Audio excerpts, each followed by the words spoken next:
Hello and welcome to a new episode of Adobe Creative Cloud TV. My name is Terry White, and in this episode we're going to take a look at 3 new features introduced in the latest version of Lightroom Mobile. If you're keeping track of the version numbers, it would be 1.3 on your iOS devices. And hopefully these features will soon make their way into the Android version as well. But for now, let's take a look at what they are, and then we'll see how to take advantage of them, feature by feature. First one, and this is kind of important to me because when Lightroom Mobile was introduced, I saw it immediately as a benefit for me for showing people my photos via my portfolio. My portfolios in Lightroom are collections, and since I can now sync those collections with Creative Cloud, I have collections for each of my portfolios. The problem though, if I wanted to hand my portfolio to someone, let's say my iPhone photography portfolio, well, if I tap on the first picture to get them started, as you can see, the rest of the Lightroom interface is there. So if they accidentally were to swipe up or swipe down, they could change a star rating, they could change a pick flag. If they were to accidentally tap on the develop features, then they start developing the photos. And these are things I just don't want people to do by accident because a lot of this is gesture based.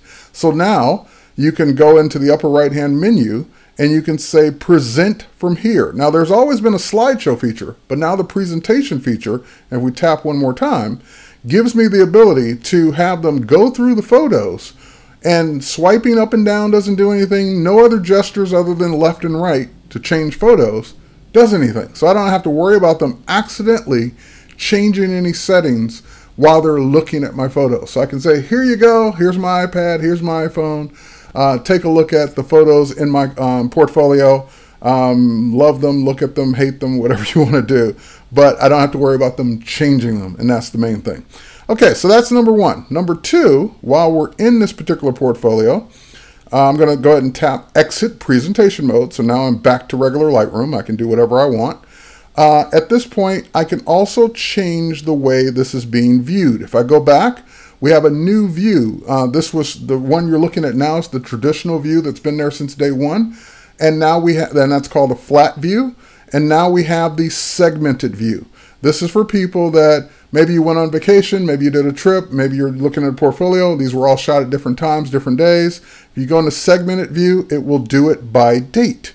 And of course, from there, you can still go in and you can say, not only by date, but show me all the ones that have pick flags by date. So segmented view for people that like things by date or organized by segments of when they were taking these photos, segmented view is there. And I particularly like flat view, so that's not a big new feature for me, but I know a lot of people like by date, and you'll be ecstatic to have that. Now for the next one, I'm actually going to head over to the iPad since the iPad's a little bit bigger, and we can work on that, this next new feature here. So I'm going to go into my Montana gallery, Montana scenery, and I'm going to say just show me my pics. So I got the same thing, segmented or flat. I just want to see my pic photos. And now this is one that actually comes over, another feature that comes over from Lightroom Desktop. And there's a hidden benefit to it. So first let me show you what the feature is. For example, let's say I go into this photo and let's say that I adjust it.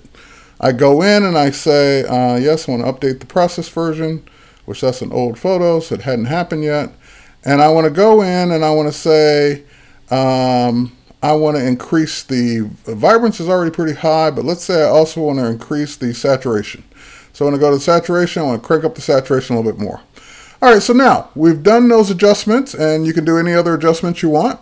But when I go back, I now have the ability, if I hold down my finger on that photo, actually, let's go into the photo first. If I hold down my finger while I'm in the photo, there's a new copy settings feature, which is, again, just like from Lightroom Desktop. I can say copy the settings, and it even lets me pick what settings I want to copy. So it defaults to select all, meaning it'll select everything you've done to this photo.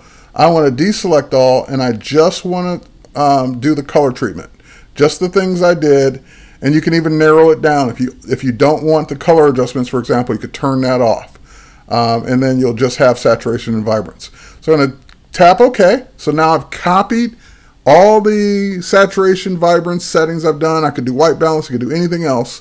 And then I can go to the next photo and I can say, hold it down, hold my finger down, and paste settings, and it will paste that exact same vibrance and saturation setting to the next photo. So I can just keep going through, paste, paste, paste, paste, paste, till I've got them all set. Now, that's what you would expect to happen from the copy paste from Lightroom on the desktop, but there's a hidden benefit to this.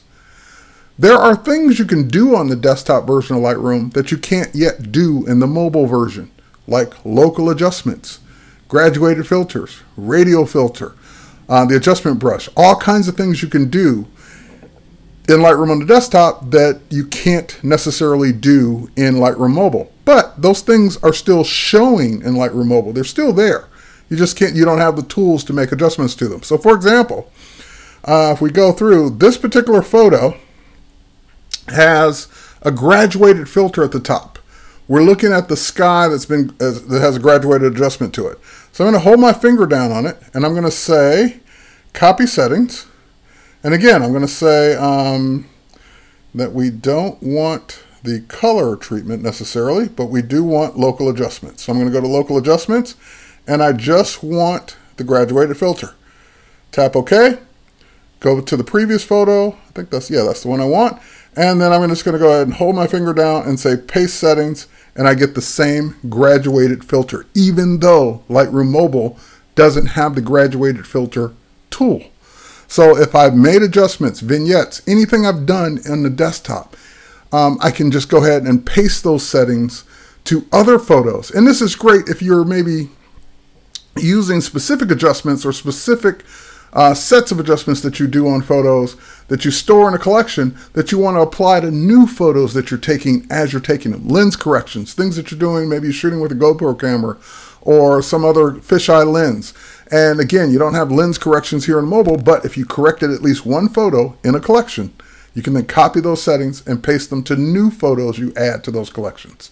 So that's a quick look at the 3 new things in Lightroom Mobile. Check them out. If you're a Creative Cloud member, you automatically have access to Lightroom Mobile, and you should be enjoying these features. Take care, and we'll catch you on the next one.